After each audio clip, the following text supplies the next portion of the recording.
Hi. Work out பண்ணுறதுக்கு எது கரெக்டான டைம்? மார்னிங்கா, ஆஃப்டர்நூனா, ஈவினிங்கா?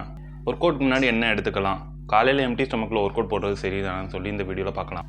நம்ம ஏர்லி மார்னிங் எந்திரிக்கும் போது என்ன ஆகுதுன்னா, டெஸ்டோஸ்டெரான் லெவலும் கார்டிசோல் லெவலும் ஹையாக இருக்கும். கார்டிசோல்ன்றது பார்த்தீங்கன்னா ஸ்ட்ரெஸ் ஹார்மோன், அதே மாதிரி டெஸ்டோஸ்டெரான் பார்த்தீங்கன்னா ஒரு அனபாலிக் ஹார்மோன். ஆனால் கார்டிசோல் லெவல் வந்து கம்மியாக இருக்கணும், டெஸ்டோஸ்டெரான் வந்து ஹையாக இருக்கணும். அதுதான் நம்மளுக்கு மசில் ஹைப்பர்ட்ராஃபிக்கும் ஸ்ட்ரென்த் இம்ப்ரூவ் பண்ணுறதுக்கு ரொம்ப ஹெல்ப்ஃபுல்லாக இருக்கும். அந்த டெஸ்டோஸ்டெரான் ஹையாக இருக்கிற டைம் எதுன்னு பார்த்தீங்கன்னா, நம்ம எந்திரிச்சு 6 மணி நேரத்துக்கு அப்புறம் தான் வந்து அது ஹை ஆகுது. ஸோ நம்ம ஒரு 7 மணிக்கு எந்திரிக்கணும்னா ஒரு 2 மணிக்கு மேலே நம்ம ஒர்க் அவுட் போடுறது வந்து பெஸ்ட்டாக இருக்கும்.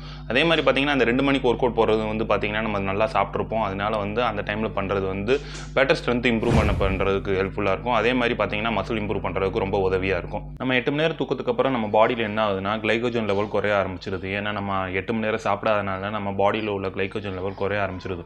ஸோ காலையில் நம்ம எந்திரிச்சதுமே நம்ம ஒர்க் அவுட் போடும்போது என்ன ஆகுதுன்னா நம்மளோட ஸ்ட்ரென்த் அஃபெக்ட் ஆகுது, ப்ராப்பராக வெயிட் லிஃப்ட் பண்ண முடியாமல் போயிடுது.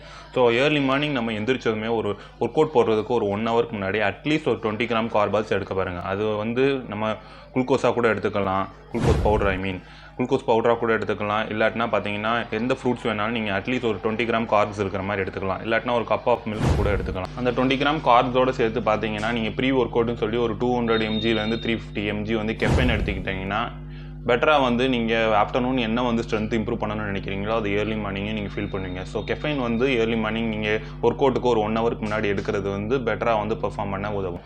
ப்ரோட்டீன் வைஸ் பார்த்தீங்கன்னா ஒர்க் அவுட் முன்னாடி எடுத்துக்கிறத விட ஒர்க் அவுட்க்கு அப்புறம் எடுக்கிறது தான் பெட்டர் அனபாலிக் ரெஸ்பான்ஸாக இருக்கும். ஸோ ஒர்க் அவுட்க்கு அப்புறம் ப்ரோட்டீன் எடுக்கிறதுக்கு மறந்துடாங்க. ப்ரோட்டீனை ஸ்ப்ளிட் பண்ணி எடுத்துக்கோங்க. அதுதான் நம்மளுக்கு மசில் ப்ரோட்டீன் சிந்தசிஸை அதிகப்படுத்துறதுக்கு உதவும். அது வந்து மசில் இம்ப்ரூவ் ஆகிறதுக்கு ஹெல்ப்ஃபுல்லாக இருக்கும். ஒரு ரிசர்ச்சில் பார்த்தீங்கன்னா நம்மளுக்கு ஏர்லி மார்னிங் ஒர்க் அவுட்டை வந்து கன்சிஸ்டன்சியாக வச்சுருந்தோம்னா நம்ம பாடி வந்து அதை அடாப்ட் ஆகி சேம் அனபாலிக் ரெஸ்பான்ஸ் நம்ம மத்தியானம் என்ன பண்ண போகிறோமோ அதே மாதிரி இருக்கும்னு சொல்லியிருக்காங்க. தேங்க்யூ. இந்த வீடியோ உங்களுக்கு பிடிச்சிருந்துச்சுன்னா சப்ஸ்கிரைப் பண்ணுங்கள், லைக் பண்ணுங்கள், மறக்காமல் உங்கள் ஃப்ரெண்ட்ஸ்க்கு ஷேர் பண்ணுங்கள்.